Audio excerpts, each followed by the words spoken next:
यादव जी और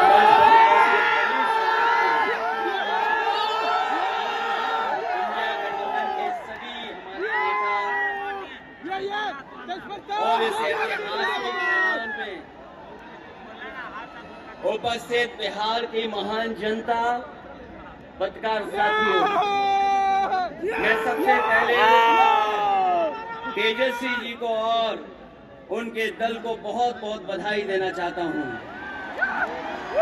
साथ ही साथ इस इंडिया गठबंधन और महागठबंधन के जितने भी दल हैं, जिनके कार्यकर्ता मैं देख रहा हूं मैदान में तो है ही, पटना के चारों तरफ और पटना की सड़कों पर मुझे दिखाई दिए हैं, जिन्होंने चुनाव शुरू होते ही ऐलान कर दिया है कि अगर उत्तर प्रदेश 80 हराओ का नारा दे रहा है, अगर उत्तर प्रदेश 80 हराओ का नारा दे रहा है, तो बिहार भी पीछे नहीं है। 40 हराओ का नारा यहाँ से निकल करके जा रहा है।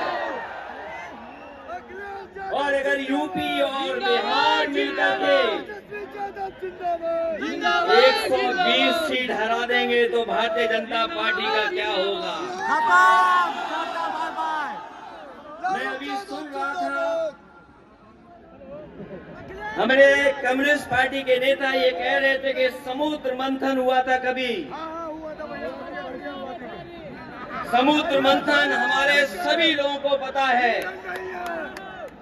समुद्र मंथन के दौरान क्या हुआ है, लेकिन इस ऐतिहासिक मैदान में मैं कहना चाहता हूं कि 2024 में संविधान मंथन होने जा रहा है। एक तरफ वो लोग हैं जो संविधान बचाना चाहते हैं, संविधान के रक्षक हैं, और दूसरी तरफ वो लोग हैं जो संविधान के भक्षक हैं, संविधान को खत्म करना चाहते हैं। मैं जब बिहार आया हूं आपके बीच में, जब मैंने अखबार उठा करके देखा तो एक युवती ने जान दे दी। एक बेटी जो परीक्षा में दे करके आई थी, क्योंकि परीक्षा को रद्द कर दिया गया, पेपर लीक हो गया, जिसके कारण उसने आत्महत्या कर ली और कहा कि माँ बाप से मैं माफी मांगती हूँ। ये उत्तर प्रदेश में एक घटना नहीं हुई है, उससे पहले भी कई नौजवानों ने, जिनको नौकरी नहीं मिली, उन्होंने अपनी जान दे दी। जिस से मैं चुन करके आता था, वहां भी एक ब्रजेश पाल बेटे ने, हमारी आपकी उम्र से कम उम्र, उस नौजवान ने पढ़ी लिखी डिग्री जो थी, उन डिग्रियों को चुरा करके और आत्महत्या कर ली। ये हालत है देश की। और वहां पर उत्तर प्रदेश में जहां पर से प्रधानमंत्री चुन करके जाते हैं,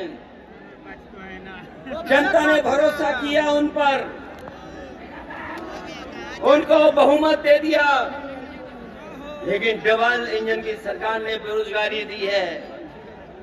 मुझे खुशी है कि तेजस्वी ने यहाँ पर नौकरियां दे दी, रोजगार दे दिए, और हम तो वहाँ 60 लाख बच्चे जिनको पेपर नहीं लिख पाए, उनका हिसाब किताब लगाते हैं। उनका अगर हम बड़ा परिवार न माने, केवल 3 सदस्य परिवार के माने, बेटा और माँ बाप, तो 60 का गुणा 3, 1 करोड़ 80 लाख वोट, और 1 करोड़ 80 लाख लोगों को अगर हमने भाग दे दिया 80 लोकसभा से, तो केवल उत्तर प्रदेश में 2,25,000 हर लोकसभा में वोट कम हो गया है। लेकिन तेजस्वी ने बिहार में पलट करके दूसरा काम किया। अभी 3 लाख नौकरी दी, हिसाब लगा लो कितने परिवारों का जीवन बदला। और सोचो 10 लाख नौकरी मिल जाती तो कितना परिवारों का भविष्य बदल जाता। इसलिए जो लोग कहते हैं कि परिवार वाले हम लोग हैं, ये जो आरोप लगाते हैं परिवार वाला आरोप हम लोगों पर, मैं उन भारतीय जनता पार्टी के लोगों से कहना चाहता हूं कि भारतीय जनता पार्टी इस बात संकल्प ले कि किसी परिवार वाले को टिकट नहीं देंगे, और संकल्प ये भी ले कि किसी परिवार वाले से वोट मांगने भारतीय जनता पार्टी के लोग नहीं जाएंगे।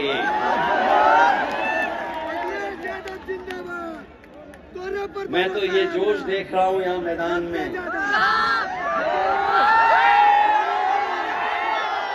ये जो जोश दिखाई दे रहा है यही बदलाव लाएगा, यही भाजपा को हटाएगा। जब जोशीले नौजवान मिल जाते हैं तो बड़े बड़े लोगों का तख्त हिल जाता है। तो इस बार उन्हें आप बाहर करोगे कि नहीं करोगे? पहली सूची बीजेपी की आ गई, उस सूची में बिहार बाहर है, बिहार नहीं है उसमें, इसलिए बिहार से वो बाहर जाने वाले हैं। यूपी वाले भी बाहर कर रहे हैं उन्हें। इसलिए मैं आप सबका धन्यवाद देता हुआ और आदरणीय लालू प्रसाद यादव जी का मैं विशेष धन्यवाद दूंगा कि जो इस रैली में पधार करके न जाने कितने लोगों का मनोबल बढ़ाने का काम कर रहे हैं। न केवल यूपी के लोगों का, बिहार और देश के लोगों का मनोबल बढ़ा रहे हैं, और जो तकलीफ और परेशानी उन्होंने जीवन में देखी है वो राजनीतिक देखी है। ये राजनीति की वजह से तकलीफ और परेशानी है। मैं अभी तेजस्वी जी को सुन रहा था, उन्होंने कहा कि एक एजेंसी आ गई। ये एजेंसी इसलिए आई है कि राजनीति में हम लोग हैं, और हम लोग अगर इनका मुकाबला न कर रहे होते तो कोई एजेंसी नहीं आती। उन्हें डर है कि ये ताकत मिलकर के, ये गठबंधन बन करके उनको हटाने का काम करेगा। इसलिए मैं आपसे कहना चाहता हूँ 120 हटाओ, देश बचाओ, भाजपा हटाओ, संविधान बचाओ, भाजपा हटाओ, देश बचाओ, भाजपा हटाओ, आरक्षण बचाओ, भाजपा हटाओ, नौकरी पाओ, भाजपा हटाओ, संकट मिटाओ। मेरी शब्दों के साथ मैं सभी लोगों का बहुत बहुत